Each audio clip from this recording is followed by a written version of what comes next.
Howdy, friends. Steve DePaul here with the Rose Realty team with this week's real estate vlog for North Texas. Today, tips for first-time home buyers. Now, we were all a first-time home buyer at some point, and we thought we'd put together this vlog this week to kind of help today's first-time home buyers understand the messed up wild market that we have out there and what their first steps should be.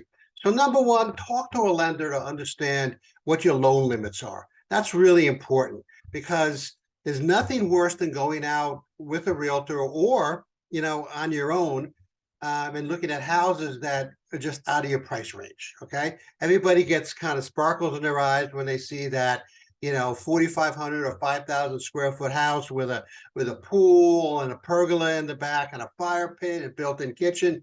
And everyone says, oh yeah, that's what I want. This is the house we want. When in fact, it's, twice as much as you can afford. Okay. So understand from a lender what your borrowing and lending limits are so that when you start looking at the right house from day one. Next, have an honest conversation between the two of you about what you want in a house. Set your priorities. I like to explain to my clients to have a list of have to haves and then nice to haves. Okay, have to have is 4 bedrooms because we have we have 3 kids. Nice to have is 6 bedrooms so we can have the folks over for a visit so they can stay a month around Christmas or that kind of thing. Nice to have is a nice to have is a pool. Have to have is a safe neighborhood with good schools. So set those priorities, write them down, carry them with you, understand what they are, so that when you go talk to your real estate agent, you don't have to talk off the top of your head. You have them written down. You can give a copy and say, here's what we're looking for. Here's what we're looking for in a house.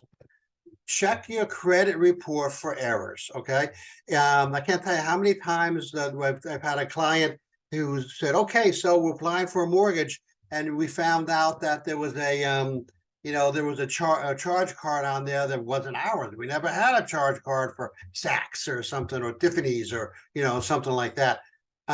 Check your credit report for errors, not only for charge cards and loans and stuff like that, but missed payments.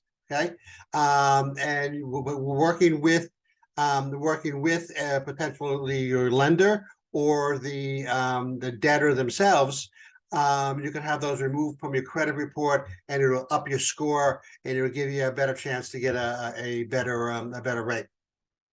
Down payment typically is understood to be around 20%, and if you're under 20%, you're going to pay what's called private mortgage insurance. And what the private mortgage insurance is basically a kind of an insurance policy, if you will, that the lender takes out against you, so that they make sure that they get their money back should you default on the loan. Doesn't have to be 20%. Your down payment doesn't have to be 20%. There's a lot of lenders out there, especially today, who are working at 3 and 5 and 10 and 15%. So the important thing is to talk to your lender about what those limits are, or what those vehicles are that they have, and then how much you have to put down. Because there may be a benefit, for example, of putting less than 20% down, but buying points against the mortgage to lower your rate. Okay, and your lender or a qualified lender will be more able to talk to you about that than I can. And if you're looking for a lender, let me know. I can point you in the right direction. The real estate agent, is going to be your rock. Okay, is going to be the person with the experience about buying and selling the real estate. And then anytime you have a question, a concern, you're freaking out, you have sort of that post-deposit depression, I call it, where you put the deposit down on the house and it's like, oh, can we afford this? Should we be doing this? Your real estate agent is like your rock, is like your anchor in the port. They know what they're doing. They can help you out. They can answer any questions. They can point you in the right direction. The important thing here is this, okay?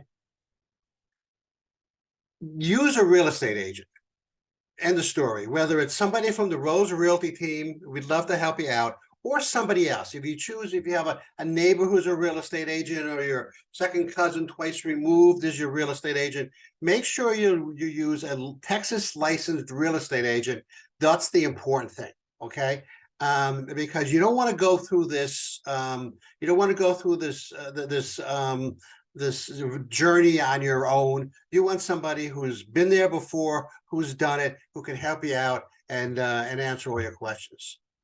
And then at that point, start your search. Okay, you can do it with you can do it sort of on your own through Zillow or through Realtor.com, or because your real estate agent now has your list of priorities, the have-to-haves and the nice-to-haves. Remember from before? Then now that your agent has that list, plus understands what your buying limits are, plus understand from your list, your areas that you'd like to live in. Your agent can help you get a list of houses to look at. Open houses are really cool to go to, et cetera, et cetera. Start your search and just start looking. My advice: take your first couple of months, seriously, take your first couple of months and just look. Okay, go to different, go to different areas in the Metroplex. Find out what the difference between Frisco and Plano is, as an example. Everybody wants to live in Frisco, everybody wants to live in Plano. Well, understand what the difference is. Go there, check it out, and see. And then once you're kind of ready, saying, we've narrowed it down to, the Colony and Flower Mound, great. Real estate agent will engages at that point, and you you go out and you start looking at houses in earnest. Hope that was helpful. We really like working with first-time home buyers, giving them tips on how to and how to navigate the old real estate maze, if you will. Okay. Next week is kind of a cool vlog. It's called Sharing the Spirit of the Season. Hey, look, for many of us, this is the best time of year. Everybody's happy, getting together with family and friends. For some people, not so much. For some people, it's depressing, either because they're alone, they've lost somebody, lost a loved one, or what have you. It's important for all of us, I think, to think about what we have, living in this great country and the great state of Texas, and how we can maybe share that and make somebody else's season maybe just a little bit better. So sharing the spirit of the seasons next week. This is Steve. I'm with the Rose Realty team. I'm out.